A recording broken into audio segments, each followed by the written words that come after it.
but we've been moved back since.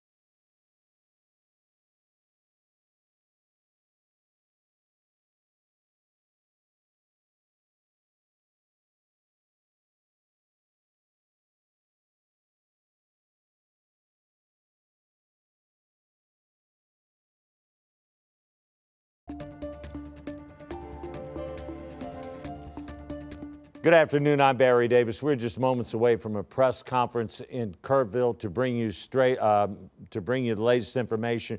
We're going to go ahead to this. There's Senator John Cornyn. I believe Governor Abbott is also there, as well as Department of Homeland Security Secretary Kristi Noem. Let's go ahead and listen to what they're saying.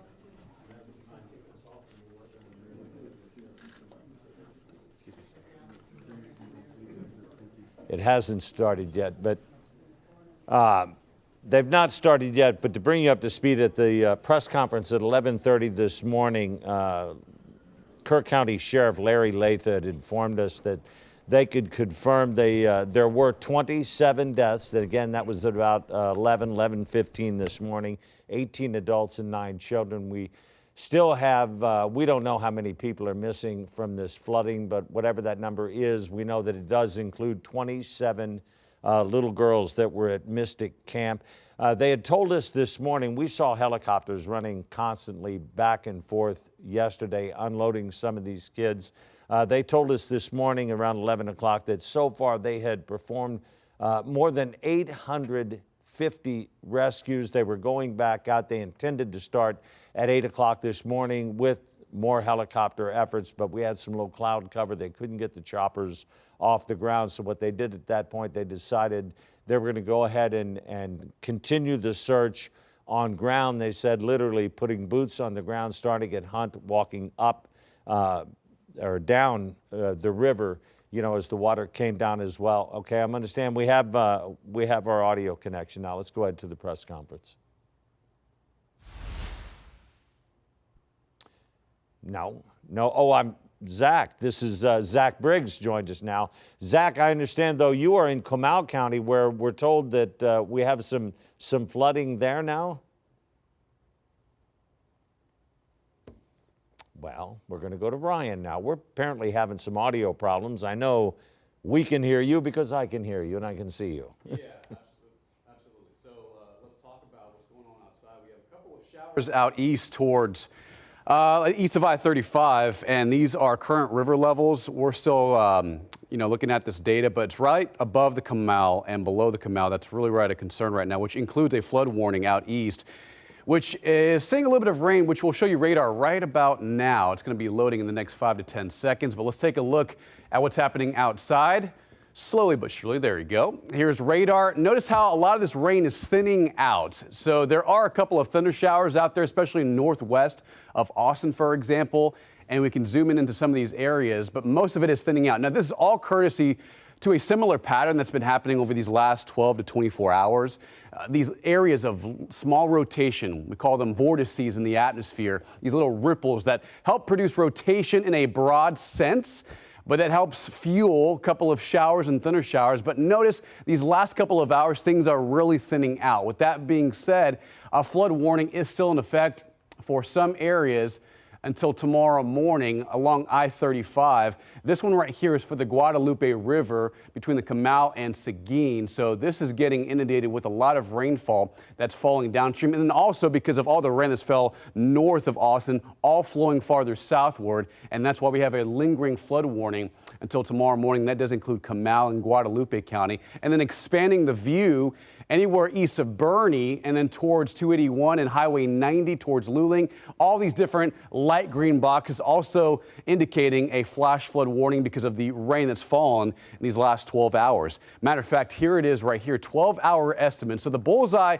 yesterday was out in Kerr County between Hunt, Ingram, and Kerrville. But ever since midnight, I mean, notice as we zoom into, for example, Marble Falls, some of these radar estimates are upwards of 17, 18 inches of rain. So that's where the flooding concern has been these last 12 hours. Let's zoom out and show you what we have farther south towards our area. Here's the concern, Seguin, southeast of Canyon Lake, and some of the radar estimates exceeding upwards of, let's say, 6 to 7 inches of rain in less than 12 hours. So that's been the concern in our local area. Notice San Antonio kind of on the outer edge of this, maybe seeing about a half an inch to an inch of rainfall farther west, but it's really been east between I-35, I-10, Luling, Seguin, where we've seen flood-provoking rainfall. That's been now again thinning out over these last couple of hours across the metro. Here are the 24-hour rain estimates. I mean, notice, yeah, again, Kerrville, parts of Kerr County, upwards of 10 to 11 inches of rainfall. We zoom into this particular area. That's the rainfall rate from earlier today. Here are the current river levels. And notice the Hunt River, the flood stage is at 10 feet, currently at 2.5. We're watching the Comal between there and Seguin, southeast of I-35, because those current levels are really starting to climb near, if not already above, flood stage in the local area. So here's the current forecast. We're going to continue to see kind of lingering showers in the region, a couple of spotty showers, and then some of those will be maybe localized heavy downpours, especially west towards like Rock Springs, Kerrville, west of I-10. But right now, we've just seen so much rain. It looks like the atmosphere is slowly stabilizing.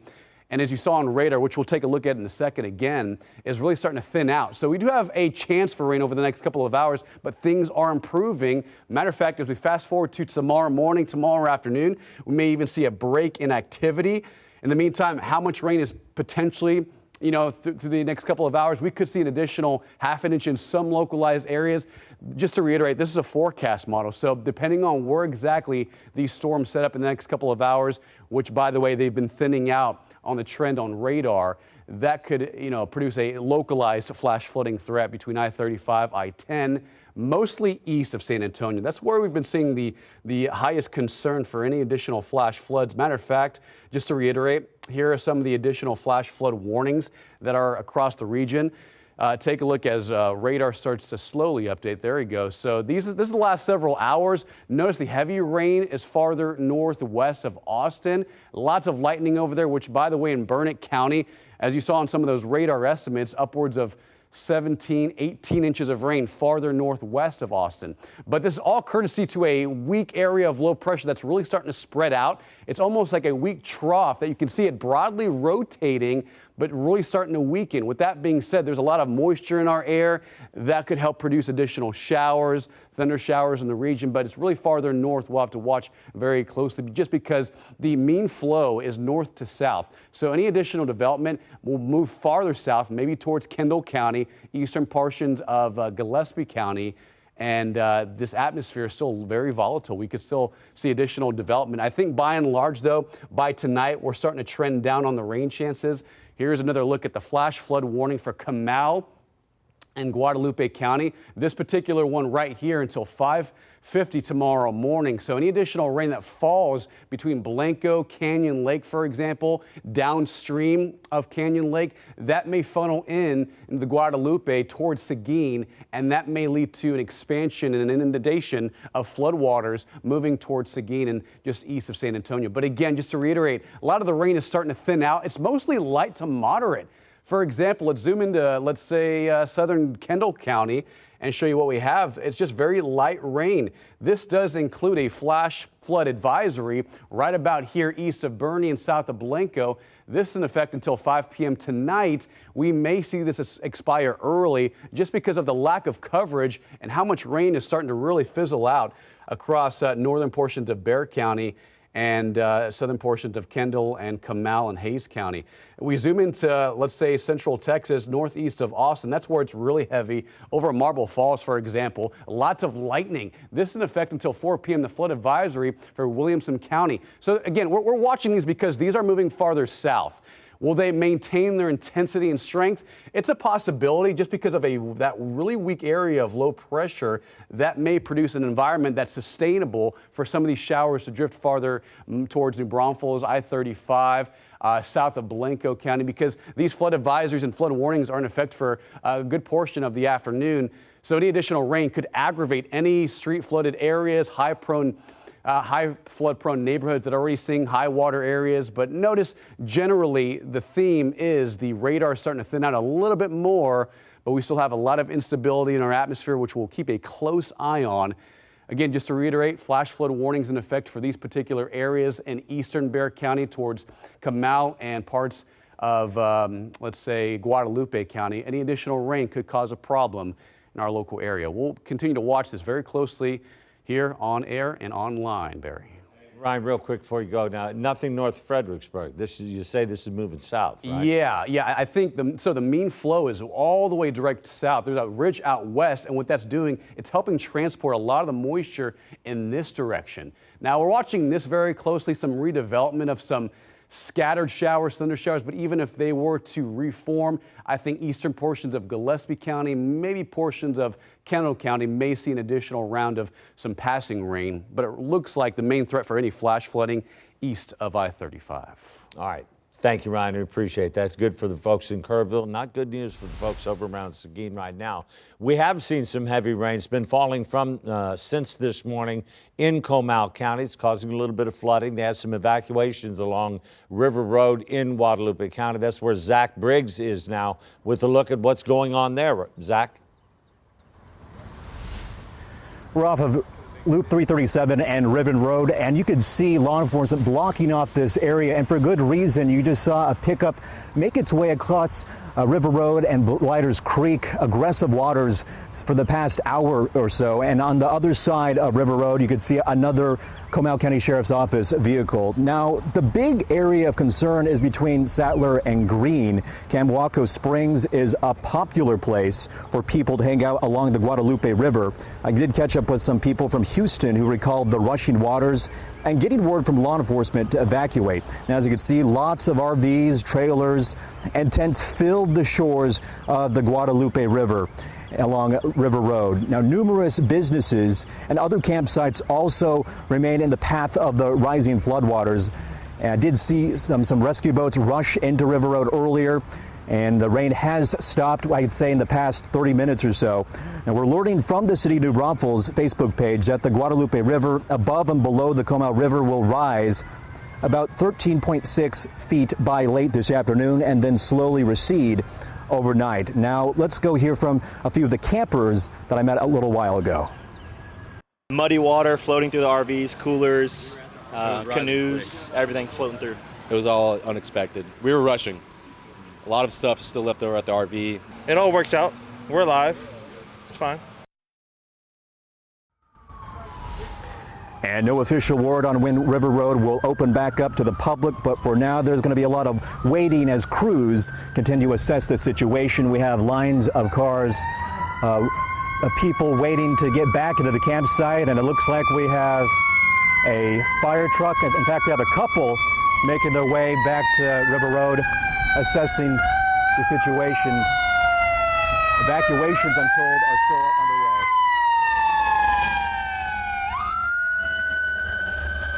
So that was just a couple crews from New Braunfels Fire Department. We do understand that evacuations are still taking place, but we have not heard on the exact details of how many people still need to be evacuated. But again, the rain has stopped at this point, which is a good sign, hopefully, for the outcome of this situation. But for now, we'll send it back to you guys. Zach.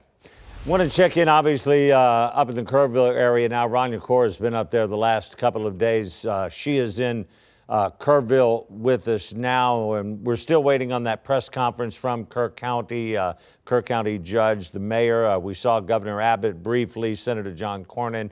We're told Homeland Secretary Kristi Noem is up there as well. We heard from Congressman Chip Roy earlier this morning, and he had said he had already spoken to President Trump. He had also spoken to Secretary Noem as well, and was trying to describe the situation to them, what possibly was going on. He had said before he could even get everything out, told him that they would get federal help headed this way as soon as they could. Let's go to Rania Kaur now in Kerrville. And Rania, what is the latest up there?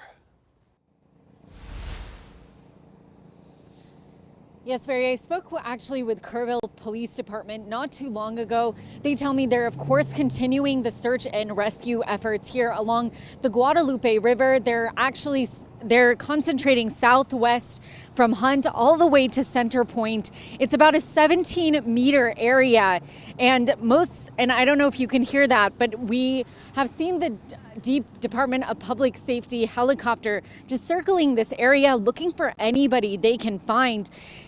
We do know that the majority of the rescue efforts, though, are happening by foot. In fact, several teams have been split off, consisting of the Texas Department of Public Safety, the Texas Game Warden, Texas Task Force 1, and along with local law enforcement, all just split across this area looking for whoever they can find. Now, I asked Kerrville Police Department if this is still a rescue operation or at this point if there are even survivors, because we're now 24 hours past the deadly floods. And Kerrville Police Department tells me the message today is to have hope, because they tell me they've seen people survive catastrophic and other unfortunate deadly incidents. So they're looking for survivors still, even this late after the deadly floods. We know one dedicated team is in the area of Camp Mystic, where crews are searching for the last 27 girls that are still missing.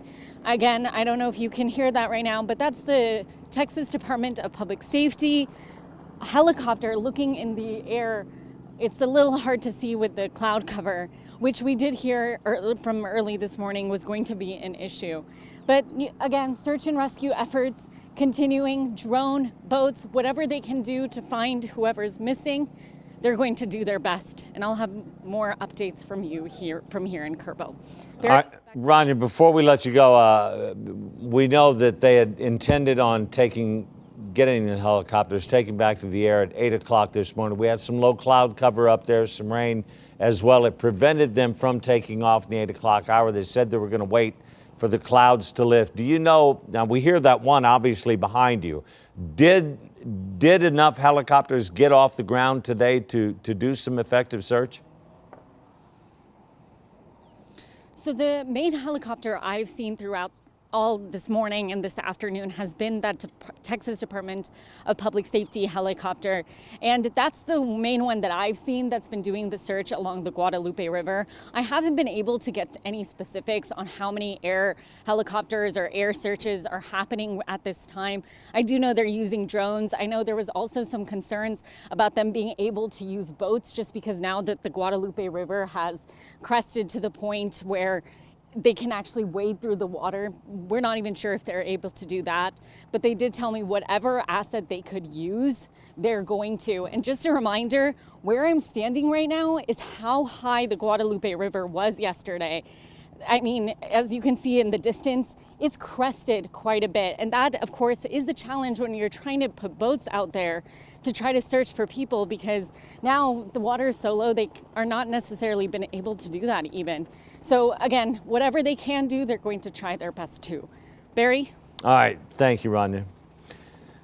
One thing for certain, that Department of Public Safety helicopter, you could hear it buzzing around. The question now is it doing searches, or we saw Governor Abbott in that press briefing room just a little bit ago. Senator John Cornyn was there. Homeland Security Secretary Kristi Noem is there as well. We're waiting for a press briefing. If we can take that shot, that split shot, so we'll know when they're coming into the room. They had taken the photographers back to another room, and quite frankly, it appeared that room was just plainly going to be too small to hold that press conference in there with Governor Abbott and Cornyn and Nome and everybody else. The county judge, I'm sorry, not the county judge, but the county sheriff has told us earlier this morning they'd pulled off somewhere around 850 rescues already. Again, 27 deaths, 18 of those are adults, 9 of those are children. We have at least 27 children missing from Camp Mystic. That's a child's camp up there. One of 34 kids' summer camps that are in the Kerrville area alone. A lot of those centered in that area where that heavy rain fell and the Guadalupe River running through there. It's part of the lure of going to those camps.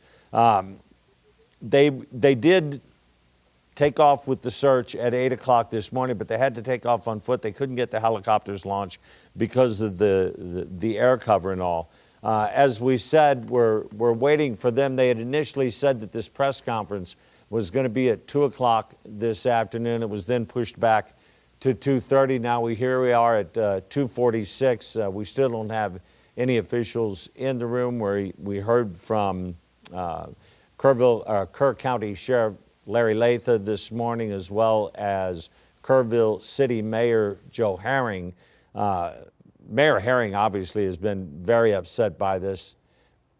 This is a current shot, or is this this is a live shot? So obviously some helicopters have been able to take off. This is the photographer. We were just speaking with Rania just a few minutes ago. This is the helicopter that we heard buzzing around as we were doing that live shot now.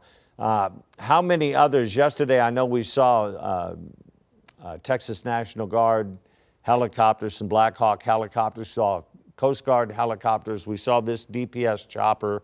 Texas Parks and Wildlife had at least 2 helicopters out there searching.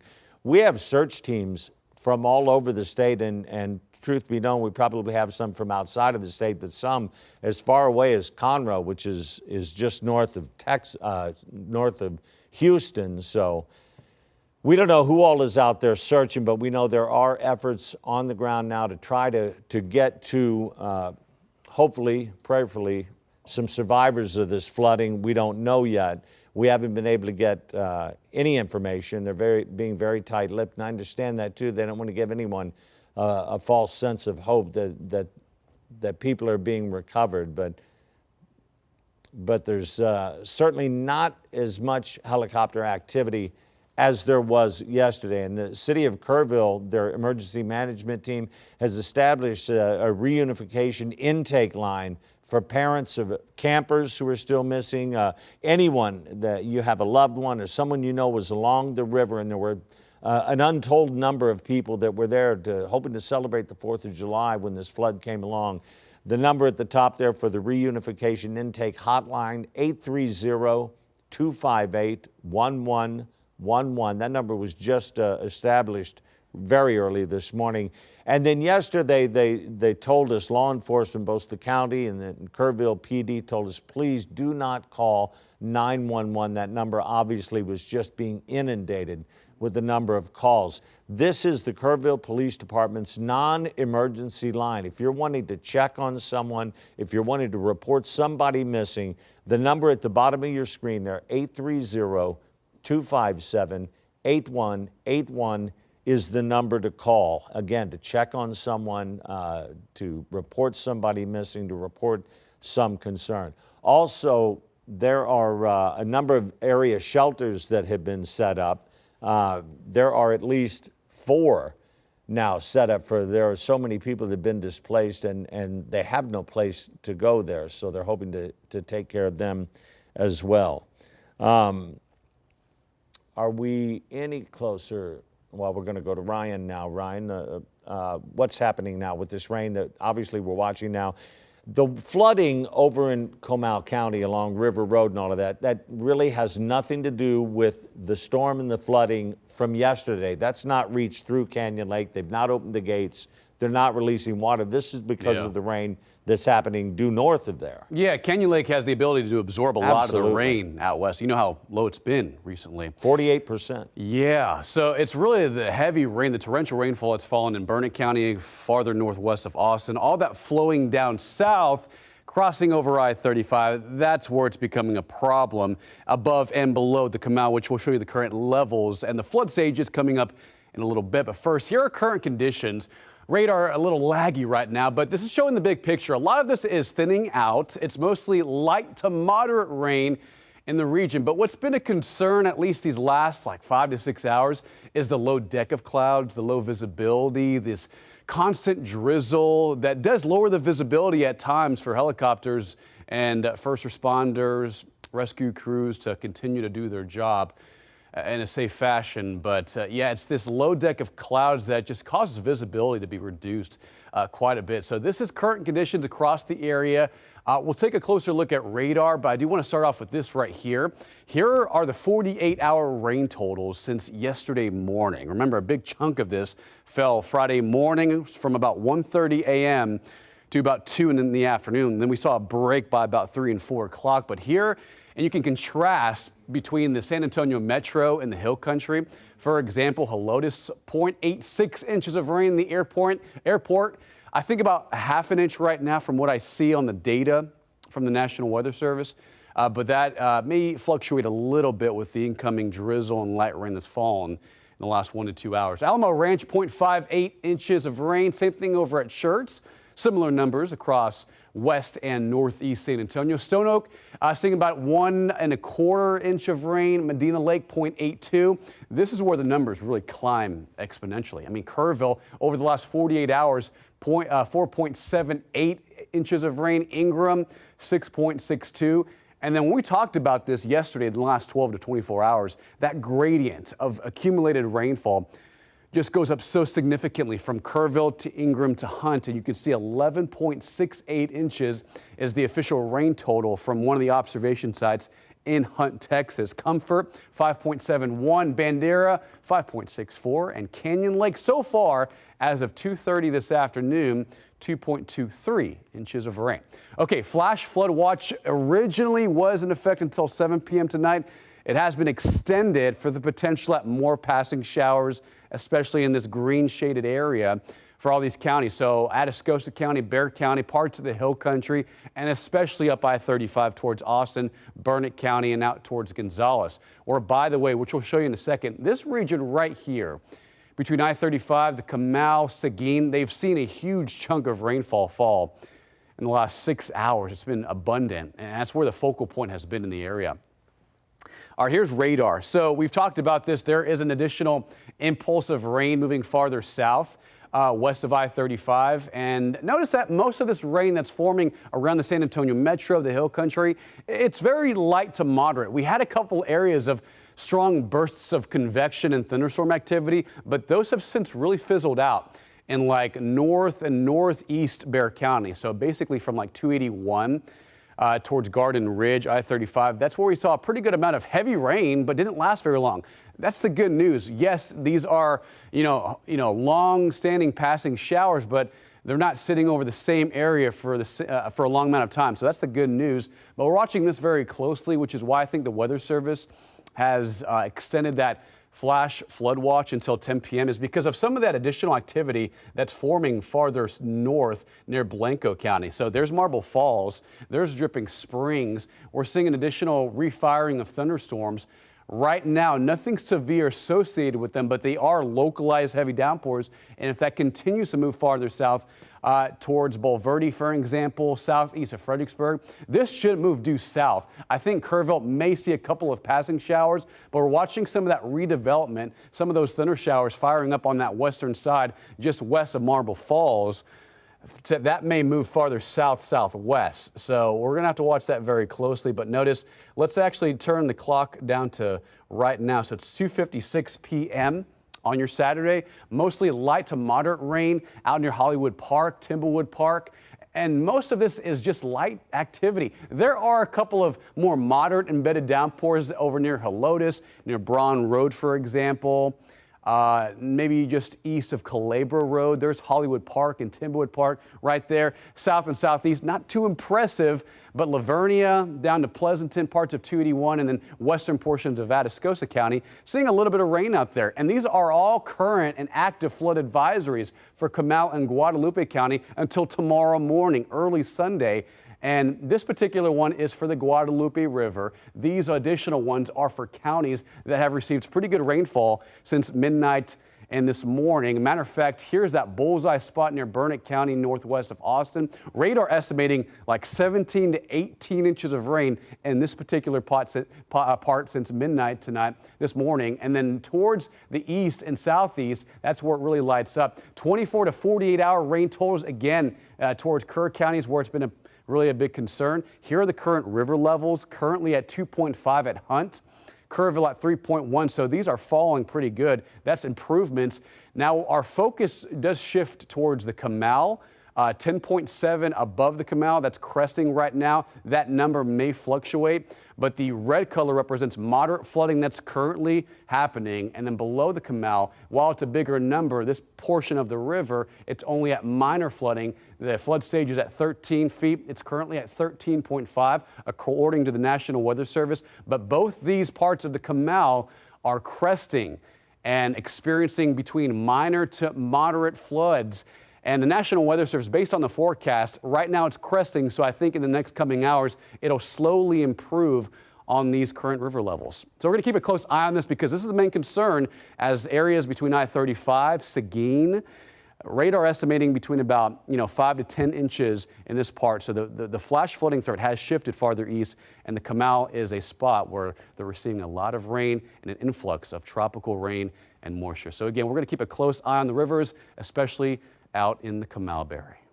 Reiterate too, Ryan, that the rise that you're seeing there in the Comal and that area, Seguin, that whole area, this has nothing to do with the flooding that went on in Ingram, Hunt, Kerrville, in that area. That water that was flowing down the Guadalupe just got to Canyon Lake about 1 o'clock this afternoon. To give some kind of perspective about how much water Canyon Lake's able to hold itself at full pool, I think it's somewhere, I don't know, somewhere around 350,000 acre feet. Yeah, there's a lot of room for Canyon Lake to absorb the water that's flowing upstream and going downstream. Exactly, and it's only 48 point something, less than 49% full. So that water was moving at 175,000 cubic feet per second. It takes 44,000 cubic feet to make up an acre foot of water. Yes. Canyon Lake is huge. It's going to be able to absorb a lot of this water. So don't worry about them opening the gates and the water flowing down from there. This flooding there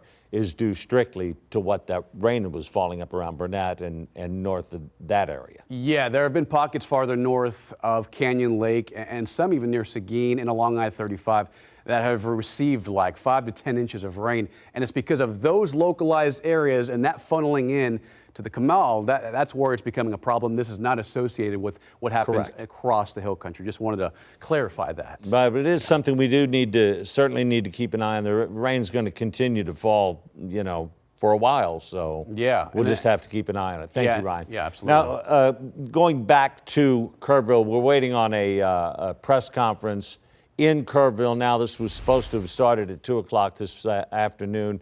It has been delayed. It was 2:30. We're now at about a minute and a half till 3 o'clock. We know Governor Abbott is there. I'm sorry, Molly? Oh, all right. We know that Senator Cornyn is there. Governor Abbott is there. Homeland Secretary Kristi Noem is there. The county officials, state officials are going to bring us up to date. What's going on in there, where the search efforts stand now. We don't know how many people are missing, but we do know there are 27 girls again missing from Mystic Camp. We're going to go back out to Zach Briggs real quick and check in with him. He's in that area, Zach, where you're seeing a little bit of that flooding there over the road behind you.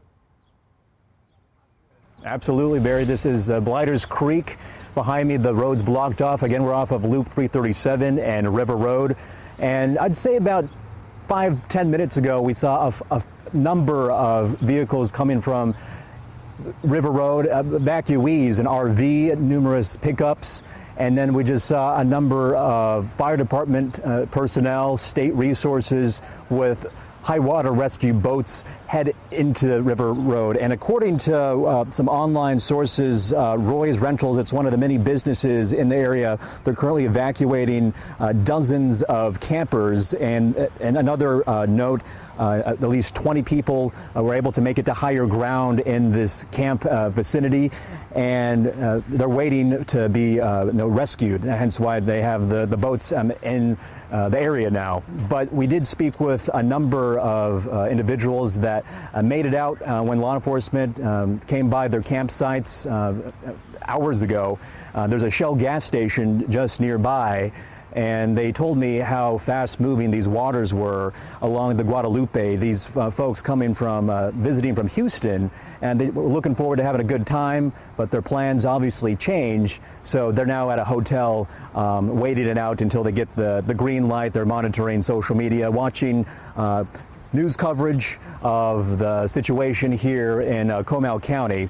But yes, we're looking at between 4 to 6 inches of rain in this area. Again, River Road, we have numerous campsites farther deep in the area. We are unable to get into that site because obviously the roads are blocked off. The safety of everyone is paramount at this point. But as you can see, along this particular stretch, Blighters Creek, not rushing waters, it's not as aggressive as before, but we do know there are a number of evacuations still taking place, and it's expected to take place for the next couple hours or so. No word on when the road will open back up to the public. Sent you out there 11:30, 12 o'clock today. We had heard there were some evacuations. They're evacuating these RV parks, these lower places along the river. These aren't people being evacuated from their homes, are they?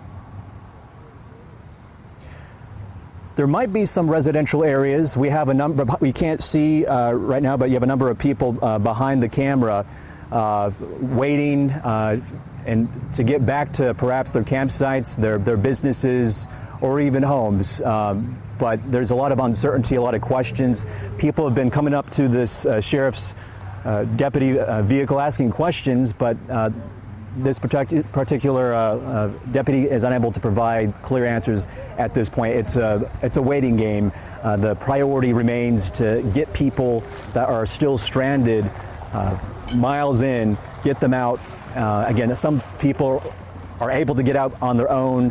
As I said, RVs hauling out, pickups, but some people have been a bit more cautious, deciding to turn around once they see this situation with the part of River Road taken over by Blighters Creek, a flooded Blighters Creek by that. But again, a lot of folks are gathered at the Shell station wondering what's going on. They've been monitoring social media. We know the Comal County Sheriff's Office and the city of New Braunfels, they've been trying to keep folks up to date on the situation here in Comal County. But as you can see, people are anxious to get back, whether it's to enjoy their original plans for camping or to get back to their businesses. But certainly a vibe of frustration for sure. Were you able to get down to River Road this morning, Zach, at all? Were you able to get there? No, not at all. We were unable to. It was blocked like this. But I got to say, you see the rushing waters of Blighters Creek. It wasn't as extreme as it was compared to maybe even an hour ago. We were able to get past briefly with the permission of this deputy here to get a closer look at the rushing waters. But some vehicles were able to get past, others were not. But we were told to move back behind the road closed sign. So no, while search and rescue, they're moving in. Folks, evacuees, they're coming out. So. All right. Thank you, Zach. We'll check back in with you in a minute. I want to go back up to Kerrville. Rania Corr has been up in Kerrville for the last 2 days. And Rania, I know we saw just, I don't know, perhaps 10, 15 minutes ago, we could hear that chopper circling around you. And then we saw the chopper literally over that area where those people appeared to be searching across the river from you. What's going on now? I mean, since then, I've seen 2 more helicopters just sweeping this area of the Guadalupe River. I'm right off of Junction Highway, just to give you an idea of where I am exactly in Kerrville. And I just want to tell you how low they're searching. I saw a helicopter just maybe a minute or so ago basically touching the treetops here because whoever was driving the helicopter wanted to lean over and look through the brush, the shrubbery, the debris to see if there are any survivors, because the biggest thing that's happening here in Kerrville, all the way from Hunt, Ingram, Kerrville, all throughout the Guadalupe River in this area, is search and rescue efforts. Just this desperate search for anybody who is missing, anybody who survived the Guadalupe River flooding yesterday. I know that, again, earlier this morning, there wasn't as much air activity. In fact, the cloud cover was much lower, so there were concerns that even if copters were able to go up in the air, are they going to be able to see? But you know, one thing we've heard from local officials is they're not going to leave a single stone overturned to look for the people who are missing. And I mean, there's not just choppers in the air, there's also drones. We know that there are boats if they can get boats there. We know people are driving 4-wheelers. We know whatever they're able to do, even if it is traveling by foot, they're going to do here in Kerrville and Hunt. And again, a separate team is looking for the 27 missing girls from Camp Mystic. That is still a huge, huge priority. And one thing that I'd like to say about that whole situation is Kerrville Police Department told me the reason they're able to give an exact count on the missing campers is because there was a head count. But the reason they're not able to say how many people they're actually searching for missing is because there is no head count. They don't know how many people came in from out of town this 4th of July that may not be reported missing yet. And so literally they're looking for whoever they can see. I hear another chopper in the distance. I know Texas Department of Public Safety's chopper is up in the air. It's hard for me to tell which other choppers are in the air right now, just because there's also so many agencies out here assisting. This morning, of course, I was at the City West Church, and I mean, I saw Blanco, I saw Fredericksburg, I saw Conroe, I saw Fayetteville, Lake County. There are so many agencies in this area trying to help find and complete the search and rescue mission. Now, one thing that Kerrville Police Department asked me to relay is if you're seeing those rescue efforts, to please get out of their way, because that way they have room to search and do what they need to do. They're also asking people to not deploy themselves because they're saying they have enough resources from the state, and of course from other local agencies that have come here and are supporting these search and rescue efforts. They say when they need volunteers, they're going to make sure they'll announce it so that people can come help and assist, because they know that, of course, the Hill Country community is so small and everybody just wants to help. Barry? Rania, I'm going to guess you are a little north of Kerrville, the downtown area, and all. You're at the from the width of the water there behind you. You're at what they call the Kerrville Lake area. Yes, I'm right off of Junction Highway near the lake area. So yeah, a little north of downtown. I haven't been able to get down to downtown since yesterday. I have been to Louise Hayes Park. I have seen the Guadalupe River in multiple different points along Kerrville, but yeah, where I'm standing is off of Junction Highway here, which is near the lake. So the search, Barry? From what you've seen, the helicopters, the directions you're traveling, is the search still primarily north of Kerrville then? I know they were going to start up toward Hunt and work their way down, obviously follow the water. Yeah, I've heard that the primary search location is southwest of Hunt, all the way down to Center Point. It's earlier this morning in the press conference, they said that's about a 17-meter stretch that they were walking through, that they've deployed crews to. Again, I know one special team is in that Camp Mystic, exact that area, just to look for those missing campers. But yeah, this is kind of that area, Kerrville, Ingram, Hunt. Literally wherever they can find people, they're going to try. is what I'm learning from law enforcement today. And Rodney, you had mentioned too that one of the big problems here, the reason they cannot give any kind of number, we have no way of knowing how many people are missing, because every year, and really any weekend during the summer, warm periods of time, there are people come from all over the state with RVs, campers, even tent camping is the one young lady that was swept down the river. We don't know how many people were lined up along the river, so there is no way to give an accurate head count on how many people are missing. That's exactly right, Barry. I mean, 4th of July is celebrated at Louise Hayes Park, and that's where yesterday a body was found. So many people come into town every single year in Hill Country, to the Hill Country, to celebrate the 4th. I know along one of the bridges downtown, I believe it's the G Street Bridge, people were telling me there are vacation rentals there that usually get filled up this time of year. Well, a lot of people, they imagine, are going to be reported later, but they're not sure how many people really came in from out of town, who's missing, who's here, where they came from. They're just trying to identify and just find people, I believe, at this point. Well, and Rhonda, you were up in, you were on the G Street area, I think, yesterday. We had gotten reports that there was water in homes, in businesses along Waterfront Street, G Street and all. Did you see damage there? I have seen a little bit of damage. Mostly I'm just seeing debris that's just piled up along the river.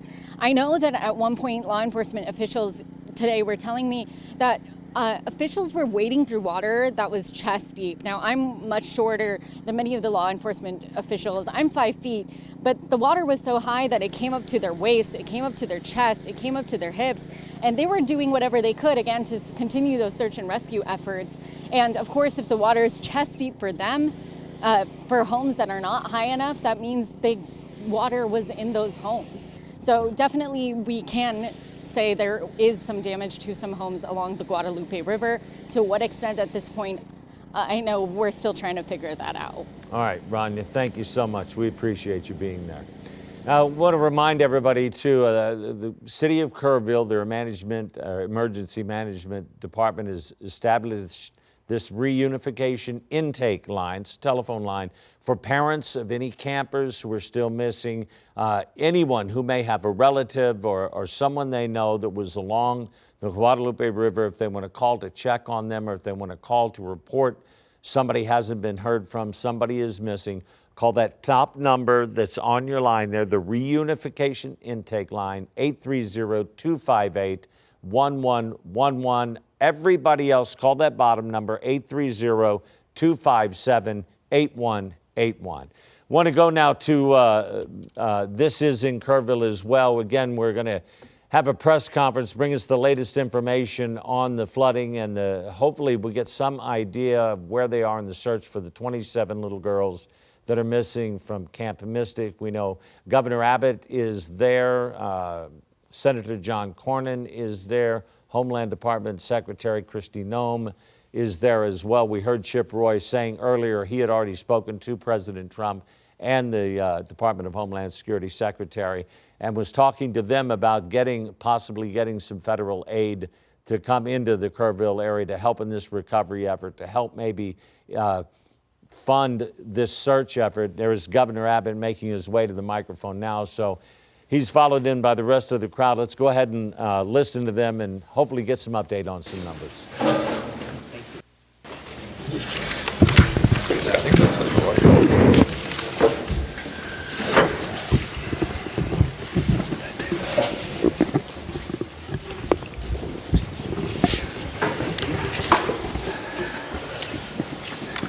Well, thank everybody for gathering with us here today, and we are especially pleased to have with us today Secretary Kristi Noem from the Department of Homeland Security, who will share with you a lot of information herself. Before I do pass the mic to her, there are several things that I want to announce as well as some things to share. First, what I have observed in this community over the past 24 hours is what I call quintessential Texas. When Texans face a challenge, we come together. We unite. And that's exactly what's happened over the past 24 to 48 hours in this community. Nothing more than extraordinary devastation. And the worst thing that could have happened in this community fell upon it. They could have fallen apart. They could have fought against each other. But instead, they understand the importance of unity. And it's what Texans do. It's what we will continue to do. Along those lines, something else to double down on what I said last night. We will be relentless in going after and ensuring that we locate every single person who's been a victim of this flooding event. We're not going to stop today or tomorrow. We will stop when the job is completed. Between now and whenever that day arrives when the job is completed, this is a 24/7 operation, day and night, because we know that we are looking for Texans and Americans, and we put them as our top priority, and we will find every one of them. Additionally, I want to let you know that overnight, there was an increase in storm damage and rainfall and flooding in other regions of the state of Texas that were in addition to the ones that were in the disaster declaration that I made yesterday. What I'm going to sign today is an expanded disaster declaration that adds the following counties to what I signed yesterday. This disaster declaration includes Bexar County, Burnett, Caldwell, Guadalupe, Travis, and Williamson counties.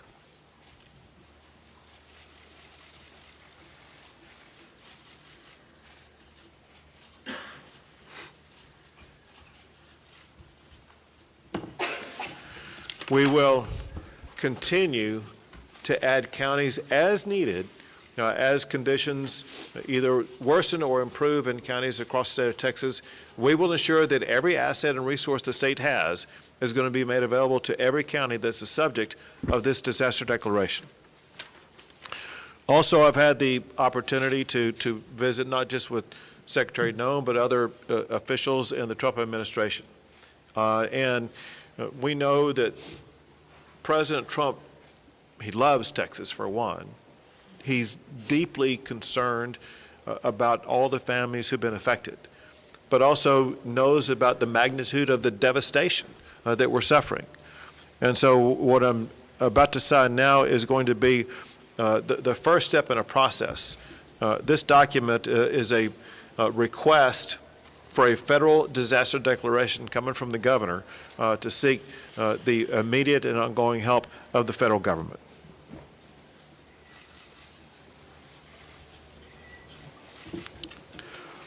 I want to express my gratitude in advance to President Trump for his entire administration for their devotion to the state of Texas. He always tells me about his love for the people of the state of Texas, his deep concern for them, and I know that he's feeling that now as much as he ever has. And there's no better way to show that than the fact that he wanted to ensure that he and his entire administration was represented here today by Secretary Kristi Noem, to whom I would like to turn things over at this time. Thank you. Thank you, everyone, for being here today. And I want to thank Governor Abbott for his leadership, and know that President Trump is absolutely heartbroken by what has happened here in Texas, and the loss of life is absolutely devastating to him and Melania. This morning I talked with him several times, and he wanted to make sure that all of you know how much he loves Texas, how much he's grieving for your families that have lost someone, and the beautiful children that we're still looking for and hoping to return to their families, and that he is absolutely committed to using all the resources of the federal government to help unify families, rescue all those that were still missing, and return those who maybe we will recover back to their families as soon as possible, and that we will be here walking alongside each other and helping throughout this entire crisis. And know that I'm extremely grateful as well for the leadership of Nim Kidd, who's a fantastic emergency operations manager and has been well known throughout this country for leading through such a time as this.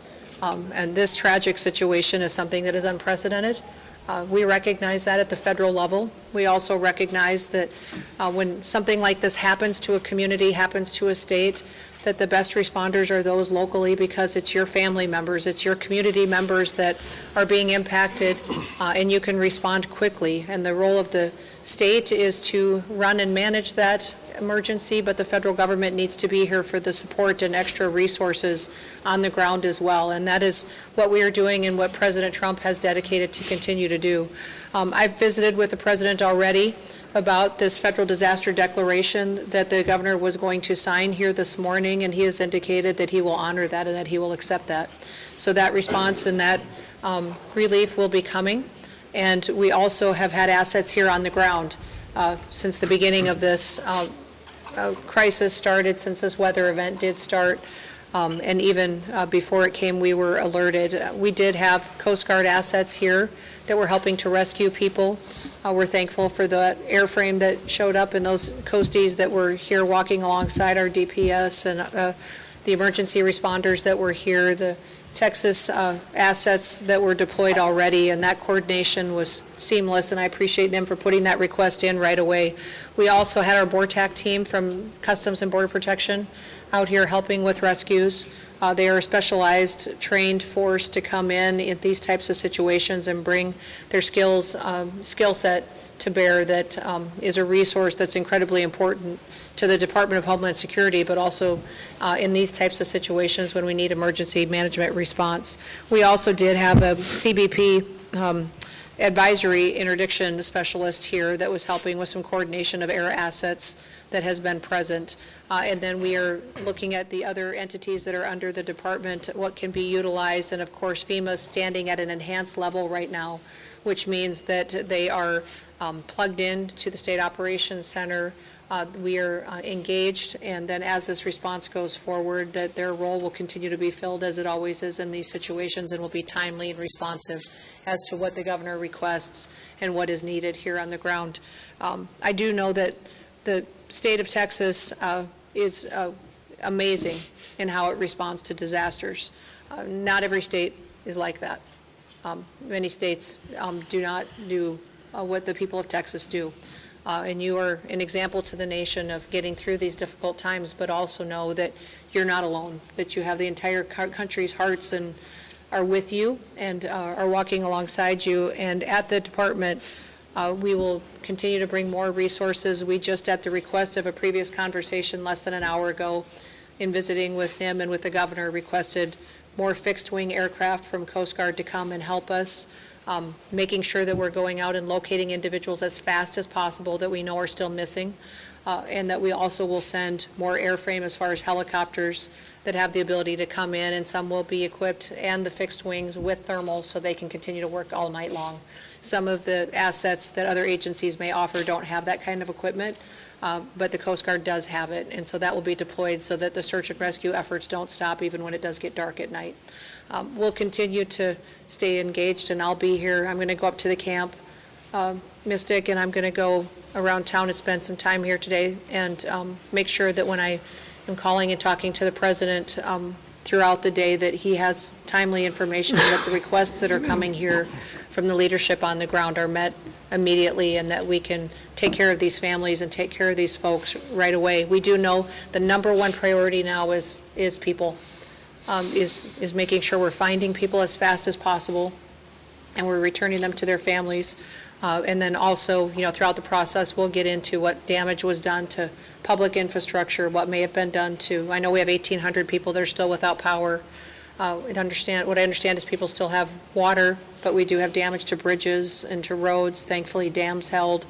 But all of that is an assessment that we'll continue to work with you on to make sure that you recover as quickly as possible. So, again, thank you all for being strong and being an example for people. Someone told me a long time ago, over 30 years ago, that to never get angry on behalf of yourself, get angry on behalf of the other people, to always go out and get up every day and go work for other people and help them. And so I know many of you that are out there responding and helping your neighbors had losses too. You're hurting because you're grieving somebody that may have been lost.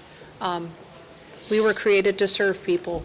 God created us to serve each other, and now is a wonderful time to go find somebody you can help, somebody that you can take care of and get them through this process, and that will make us stronger and better into the future. So our prayers are with you. President Trump wants you to know that he and Melania are praying for you and love you. And with that, I'll turn it back over to the governor.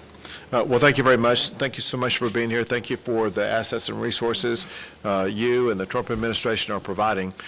One thing that Secretary Noem mentioned was the fact that recoveries and rescues are being made, and what has happened over the past 36 hours is really amazing.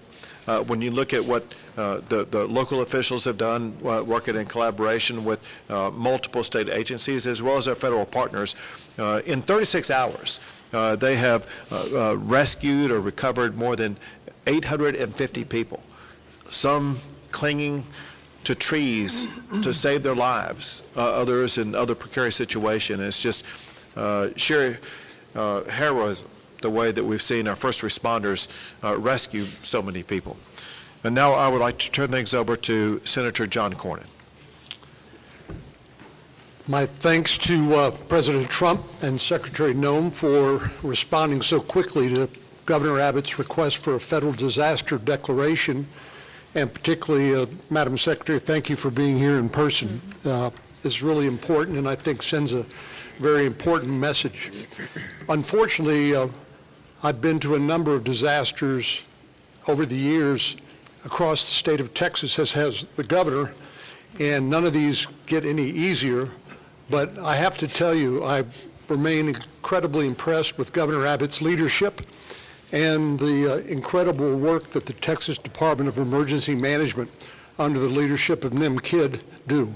They are literally the best in the nation. And what Secretary Noem said about other states not responding as well is true. It's something we should be very proud of and grateful for, particularly at a time like this. And then there are the men and women who are standing behind us here, who have been doing the work on the ground, not waiting for the federal government to show up. They've been getting the work done, as the governor pointed out. And we are all together, we are praying for those who have lost loved ones and are grieving.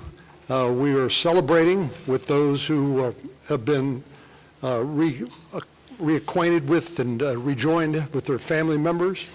And, you know, a few years ago, the governor will remember this, up in West Texas after a terrible disaster, a county commissioner there said something to me that I think is appropriate at a time like this. He said, being from Texas is not just about where you're from, it's who your family is. And so when things like this happen, we come together as a family, as Texans, in a way that I'm very proud of, but it's very important because this is who our family is, and we owe it to them. And I take the governor at his word that he and his team will be relentless in supporting all of the efforts at the local and the federal level until every last person is accounted for and those families are reunited with their loved ones. But Governor, thank you again for your leadership. Secretary Noem, it means a lot to us for you to be here. And we appreciate Governor Abbott and Chief Kidd, but we appreciate President Trump and you responding so quickly to the governor's request for disaster declaration. Thank you very much. Thank you. And now Congressman Chip Roy. Thank you, Governor. Thanks all of you for being here. You know, before I was crazy enough to run for Congress, my family and I started a tradition of coming down to Kerrville for 4th of July. And we've been coming here every summer since my kids were little. They're now 14 and 15 to see Robert Earl and whoever else was playing. And pictures have been popping up my phone, the ones that, you know, kick on the anniversary of different shows, like a bunch of different shows over the last decade. It hits home. It really does. It hits personally for those of us for whom this is our community, our home. My family lives in Hayes County, but we spend a lot of time in Kerr. And I can't say enough about the local leadership and what they've been doing in the face of this disaster. Your city manager has done an extraordinary job. Your sheriff has done an extraordinary job. I could go down the list of everybody, and I'll leave somebody out. But I can't say enough about what they've done, and then I can't say enough about the governor and about NIM and about the leadership that has come from the state and from DPS and from TDEM to get this done and to do what we're in the process of still doing to react to this unfortunate circumstance. It's been professional and it's been extremely well done.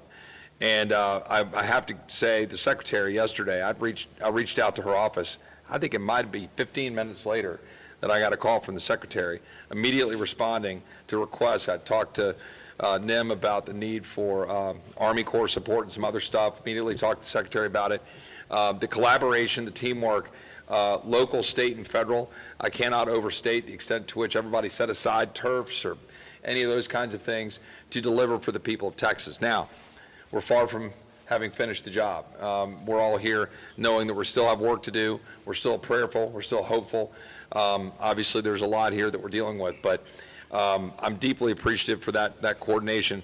And last point that I'll just make is, you know, and I've said this a little bit earlier this morning, there's going to be a lot of finger pointing and a lot of second guessing and Monday morning quarterbacking. And I just want to pick up on what I think the governor said about 850 something individuals that were moved quickly in this circumstance, and in a once in a century flood where you get 12, 14 inches, where you get a 26 to 30 foot increase in water in the course of an hour and a half at 4 to 6 o'clock in the morning on a holiday. And that's what we're dealing with in these circumstances and where those camps are. There's a lot of people saying why and how, and I understand that. And I understand why parents would be asking those questions and all of the media. But where we are right now in terms of what we've done to be able to protect people, move them, get them out of the camps, and the heroic efforts of people that worked in those camps, directors of the camps, people who own the camps, who not just risked their lives, gave their lives to try to go save the lives of those kids. That's who they are as Texans. And I'm so proud of that. And I'm so proud of the work that everyone's done to do that. And now we just got to finish the job and be with the people. And importantly, pray for the families who have lost their loved ones. Thank you. Now, Kerr County Judge Kelly. Yes, I think I'm the only one at this table that lives on the Guadalupe River. And our properties were devastated, and I barely got home yesterday. I started my morning ushering in a crew with a skid steer and 2 dump trailers, 3 trucks, 9 men to start trying to rebuild what went down the river. I then had the opportunity to come here, where I was asked to go over to the funeral home. I had issues over there.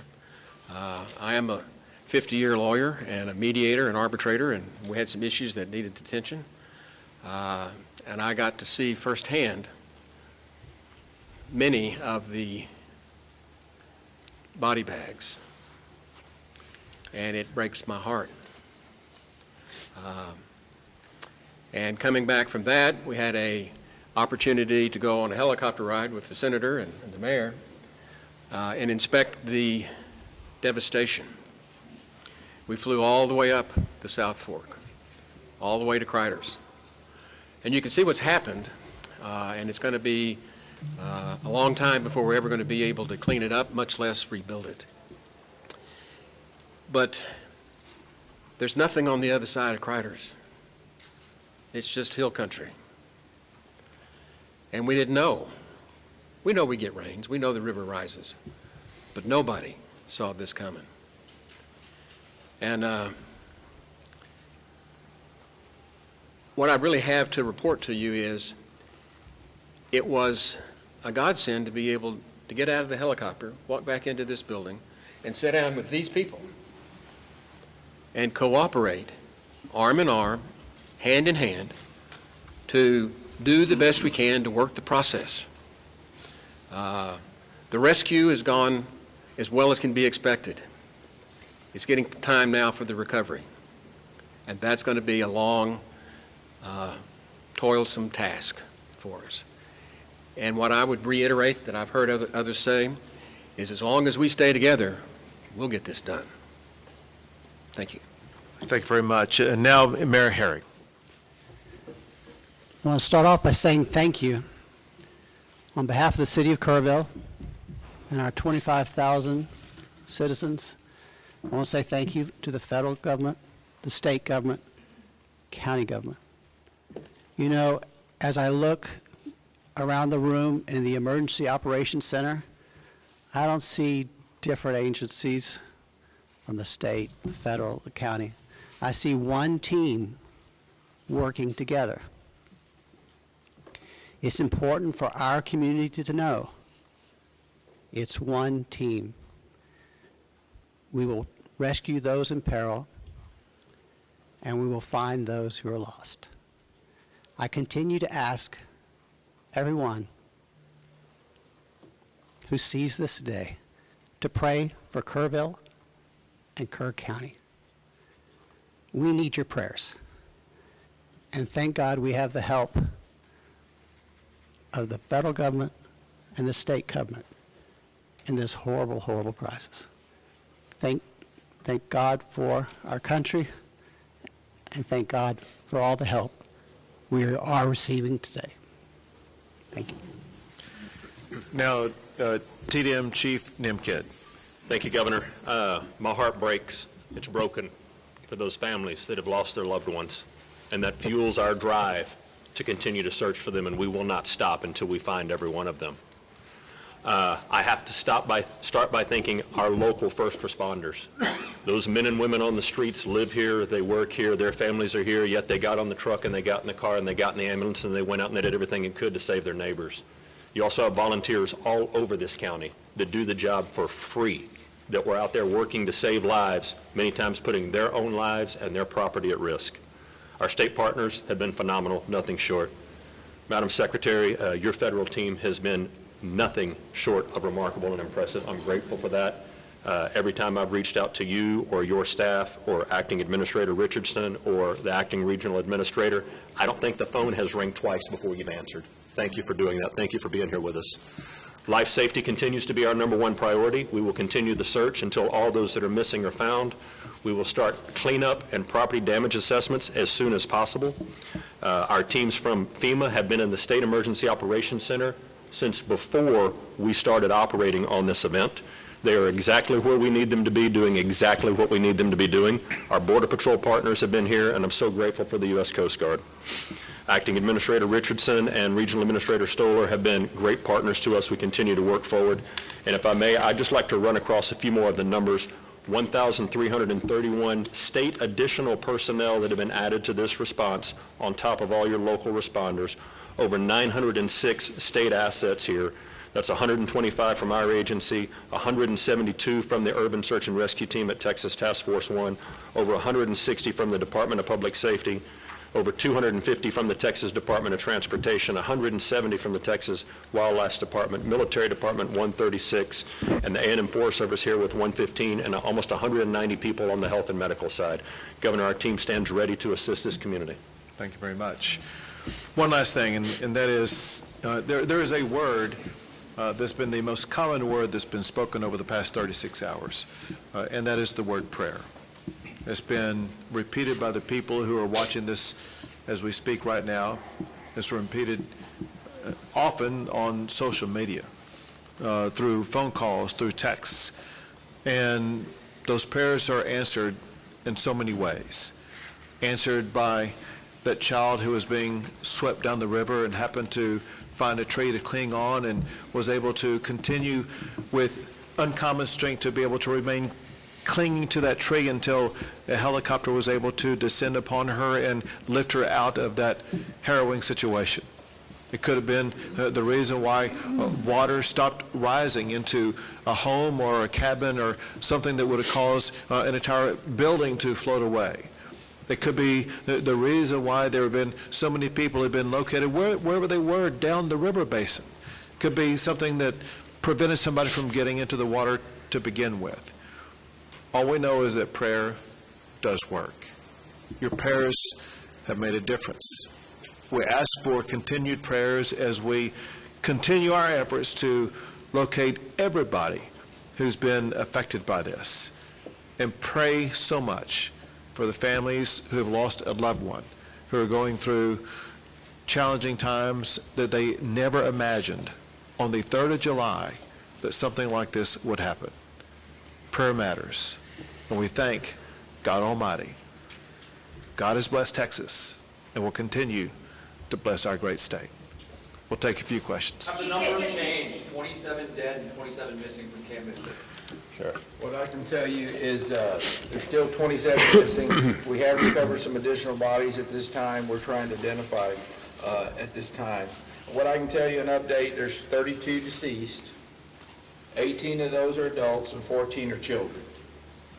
5 of the adults remain unidentified and 3 children remain unidentified. We are still working on that this time. As I said earlier this morning, the numbers are going to continue to change. They're going to continue to change till we're done. It's been a very good day as far as being out there and being able to do some things, and we've got a lot done. Chief, early on there was a lot of conflicting information about the search, about the number of fatalities, the missing, even a lot of families and parents were rightfully concerned and more importantly confused about all this information. We just heard the judge refer to this as a shift from rescue to recovery. Can you clarify what that means? Are we talking about these missing people no longer believed to be alive? You'll need the judge to answer that piece. Our state assets and local partners are continuing to search for live victims. Is there any indication that there are still people out there alive? Any evidence? History would tell us that after a certain time period, those chances diminish, and we can talk about all of the numbers and the metrics on that. Our hope and prayer is that there are still people alive that are out there, and we are still actively searching for them, and we will continue. And listen, that will turn into recovery at some point, and none of us want to put a time period on that right now. But when you talk to the men and women that are up there in those helicopters and out in those boats and walking the ground, they're looking for live people right now and doing everything they can to continue this search as fast as possible. And Judge, just a moment to clarify, because we want to be very clear with especially families and parents that are watching this. What makes you feel like this has gone from rescue to potential recovery? Because there is a difference. We will eventually get to the recovery. 2 more questions. Well, we're going to do more than 2 more questions. I want to say this. My instruction to every state agency involved in this is to assume everybody who is missing is alive, and there's a need for speed.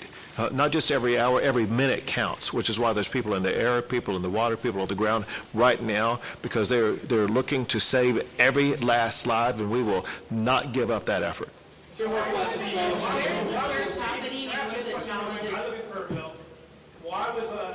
Why was the National Weather Service not pinging their phones before 7 o'clock this day of 4th of July? We need the federal people to answer that maybe for us. I got updates at 7 o'clock, first one I heard. And I've heard updates throughout the week, but not before 7 o'clock in the morning. Wasn't that a fundamental failure of the federal government's responsibility to keep us safe? Well, you know, my background is, before I was in the secretary position here under the Trump administration, I was governor of South Dakota and served in Congress for 8 years before I was governor. And so I will tell you that for decades, for years, everybody knows that the weather is extremely difficult to predict, but also that the National Weather Service over the years at times has done well, and at times we have all wanted more time and more warning and more alerts and more notification. That is something, and one of the reasons that when President Trump took office, that he said he wanted to fix, and is currently upgrading the technology, and the National Weather Service has indicated that with that and NOAA that we needed to renew this ancient system that has been left in place with the federal government for many, many years, and that is the reforms that are ongoing there. The timeline that I have, I don't oversee the National Weather Service, that's not under my department, but the timeline that I did receive from them was that the notifications started to look at its expansion for its limited flood impacts area that started on July 3rd at 1:18 p.m. The flood watch was issued. Although it was moderate, it wasn't to the extremes that it was, that when the system came over the area that it stalled, it was much more water, much like I think we experienced during Harvey, the same type of system that was unpredictable in the way that it reacted and the way that it stopped right here and dumped unprecedented amounts of rain that caused a flooding event like this. They continue to elevate and up their notifications. when your notification hit your phone. Sir, I'm sorry, I can't speak to when that is, but I do carry your concerns back to the federal government and to President Trump, and we will do all we can to fix those kinds of things that may have felt like a failure to you and to your community members. But we know that everybody wants more warning time, and that's why we're working to upgrade the technologies that have been neglected by far too long to make sure that families have as much advanced notice as possible. But One more question, folks. Can you please speak to the search efforts and where that's happening and what the challenges are? Question was search efforts. Where it's happening, challenges, what it's looking like. Yeah, the entire river is being searched from the northernmost impact all the way as we run down. You have assets in the air that are still doing searches, you have boats that are in the water doing searches, and you have ground crews doing searches. As the water recedes, new areas being uncovered and searched, and you have human and canine that are working those banks and will continue. It's a grid situation where we've got maps in there in the EOC where you can see what group is assigned to what area and reporting back to command if they find or if they continue to clear. And that process is going to keep going. We are not stopping until we find everyone that's missing. Great, thank you, everyone. That's all we got time for. Go ahead. Quickly, as far as the resources people who are trying to recover, we have FEMA, we have the state. What can people depend on from the federal government and the state government in this time of need? There's a lot of that. Well, as in every emergency situation, the local emergency responders put together what the request is through the state, and the state coordinates all of the response and what assets may be necessary and makes a request to us. So now that the governor has already requested this federal disaster declaration, they will start to tell us what the needs are, and the federal government will do all that we can to support. Ma'am, will there be direct assistance? Well, there already has been direct assistance. I mean, when you look at having Coast Guard assets here on the ground, we just requested more assets to be here, Border Patrol here. If there's more individuals and federal law enforcement officers, if we need, any assets that I may have under my purview, I've made available to NIM, and so he knows that if he needs something, it'll be here. Great, thank you, everyone. Appreciate it. Thank you, folks. It is Governor Abbott wrapping up a press conference in Kerrville about the flooding there, flanked by Senator John Cornyn to his left, to his right, Department of Homeland Secretary Kristi Noem, then Texas Director of Emergency Services, Nim Kidd. If you may or may not know, Nim Kidd is one of our own. He was the head of the Kerr County Emergency Services Department, then tapped by then Governor Rick Perry to come and head the Texas Department of Emergency Services, also Chip Roy, and then the mayor of Kerrville and Kerr County judge there.